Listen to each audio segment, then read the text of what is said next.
کھیلوں کے میدان سے نکل کے تعلیم کے میدان میں آ جاتے ہیں. وہاں کیا ہو رہا ہے؟ وہاں پہ کچھ ایسی خبریں آئیں پچھلے دنوں جس میں اسٹوڈنٹس کو بڑے پریشانی کا سامنا رہا. پھر ہم دیکھتے تھے کہ پرچے لیک ہو جاتے تھے. پھر مارکنگ جو ہوئی اس میں بڑی گڑبڑ ہوئی. اب امتحانی مراکز کی تبدیلی کے لیے شدید دباؤ ہے، کیونکہ پچھلے دنوں ہی کہا گیا تھا کہ یہ ممکن نہیں ہو سکے گا. جس طریقے سے پورٹل بنا دیا گیا ہے وہاں پہ اب مینشن بھی کر دیا جائے گا کہ آپ کا سینٹر کہاں پہ پڑا ہے، تو کوئی اپنا امتحانی مرکز تبدیل نہیں کرا سکے گا. لیکن اب یہ چیز آ رہی ہے کہ جی تبدیلی کے لیے دباؤ ہو رہا ہے، اور یہ کہہ کون رہا ہے؟ یہ کوئی اور نہیں، یہ خود بنفس نفیس چیئرمین میٹرک بورڈ کہہ رہے ہیں.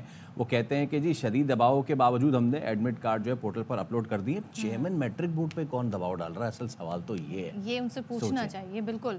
اور اب کیا کیا جائے جی؟ پچھلے سالوں میں میٹرک کے سالانہ امتحانات کے موقع پر ہر سال امتحانی مراکز امتحانات سے ایک دن قبل رات گئے ہی راتوں رات ہی تبدیل ہو جاتے تھے. اور اس سال ایڈمٹ کی تیاری کے مراحل میں، یعنی کہ جو ایڈمٹ کارڈ کی جو تیاری کے مراحل ہیں، اب وہ ویب پورٹل کا استعمال کرتے ہوئے کیے گئے ہیں. تو تمام ایڈمٹ کارڈ پورٹل پر بھی ساتھ ساتھ اپلوڈ کیے گئے. اب یہ ہے کہ یہ کیوں دباؤ ڈالا جا رہا ہے، اور وہی آپ کا سوال کہ چیئرمین کیوں یہ کر رہے ہیں ایسا. تو اس پہ بات کر لیتے ہیں. ہمارے ساتھ موجود ہیں ہمارے نمائندہ انور خان، تو ان سے پوچھتے ہیں. انور بتائیے گا یہ معاملہ کیا ہے؟ کوئی لاجک ہے اس کے پیچھے؟ ایسا کیوں ہو رہا ہے؟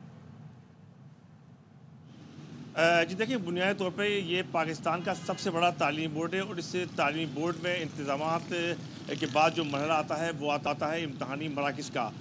تاہم اب تو امتحانی مراکز تبدیل کرنا ناممکن ہو چکا ہے. تاہم اس کے باوجود میٹرک بورڈ کے چیئرمین سید شرف علی شاہ خود اس بات کا اعتراف کرتے ہیں کہ ان کو نجی ایسوسیشنز اور مختلف وہ افراد جو کہ ثانوی تعلیمی بورڈ کے باہر موجود ہوتے ہیں، وہ افراد جو کہ کوچنگ سینٹرز چلاتے ہیں، وہ افراد جو کہ نجی اسکول چلاتے ہیں، ان کی جانب سے اور دیگر افراد کی جانب سے شدید ترین دباؤ کا سامنا رہتا ہے.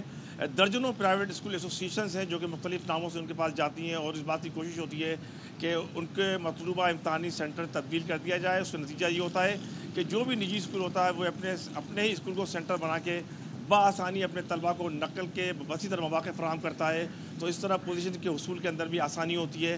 تاہم اس سال اس صورتحال کو مکمل طور پر رد کیا جا چکا ہے، کیونکہ جس طریقے سے ایڈمٹ کارڈ کی تیاری کا مرحلہ جاری تھا امتحانات کے لیے، اس کے ساتھ ساتھ ان تمام ایڈمٹ کارڈ کو جو کہ مکمل ہو چکے تھے ان کو پورٹل کی نظر کیا جا رہا تھا. یعنی جیسے ہی کوئی بھی ایڈمٹ کارڈ پورٹل کے اوپر چلا جائے گا تو اس کی تبدیلی کا مرحلہ نامکمل ہو جائے گا.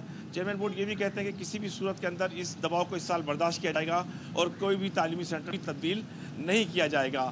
تاہم اب دیکھنا یہ ہے کہ آنے والے چند دنوں کے اندر صورتحال، کیونکہ بعض امیدوار ایسے ہیں کہ جن کے امتحانی فارم جمع کرانے کے لیے کچھ مقررہ وقت دیا گیا تھا، اس کے لیے الگ سینٹر بنائے جاتے ہیں. تو اب یہ بھی دیکھنا پڑے گا کہ کس طرح اس تمام طرح صورتحال کو کنٹرول کیا جاتا ہے. اور پیپر جو کہ سوشل میڈیا کی زینت بن جاتا ہے، کم و بیش کروڑوں کی تعداد کے اندر گیجٹس ہوتے ہیں، اور بنیادی طور پہ یہ ذمہ داری بنتی ہے جو سینٹر سپرنٹینڈنٹ CCO ہوتا ہے، وہاں سے بنیادی طور پر یہ پرچہ آؤٹ ہوتا ہے. پرچہ آؤٹ ہونے کے بعد مارکیٹ کی نظر ہو جاتا ہے. تاہم میٹرک بورڈ کی انتظامیہ یہ کہتی ہے پرچہ آؤٹ ہونے کی تعریف یہ ہے کہ کم و بیش 2 سے 3 گھنٹے قبل یا رات گئے وہ پرچہ آؤٹ ہو، اور اس پرچے کی ترتیب کا تعین کیا جاتا ہے آنے والے پرچے سے.